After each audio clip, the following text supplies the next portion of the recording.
সুপ্রিয় দর্শক, আপনাদেরকে দেখাই দিয়েছি লাউ। এই যে দেখেন, লাউ কৃষকের জমিতে কত সুন্দর লাউ ধরছে। এই লাউটা দেখেন, খাইতে কিন্তু অনেক স্বাদ, এবং লাউ কৃষকের জমিতে অনেক সুন্দর লাউ হয়েছে। ইনশাল্লাহ, আল্লাহর রহমত।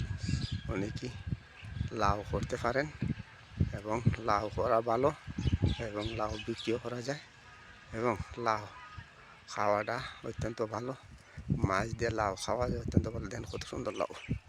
এই দেখেন, আরও দেখাইতেছি, আপনারা অনেকেই শ্বাস করতে পারেন লাউ। এই যে দেখেন কত সুন্দর লাউ।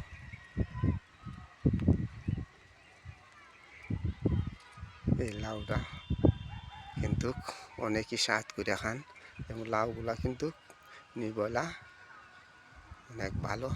দেখেন লাউ ধরছে, বিক্রি হইতেছে, এবং লাউ ধরছেও, এবং ফুলকুটিও দিতেছে। লাউ গাছ অত্যন্ত ভালো, এবং এই যে লাউ গাছের নিচে যে পানি দিতে হইব, দেখেন কত সুন্দর। লাউ গাছের নিচে কিন্তু পানিও দেওয়া লাগে। পানি দিলে লাউগুলা বড় হয়, এবং লাউগুলা দামও বিক্রি করা যায়। সুপ্রিয় দর্শক, সবাই ভালো থাকেন, সুস্থ থাকেন। আসসালামু আলাইকুম।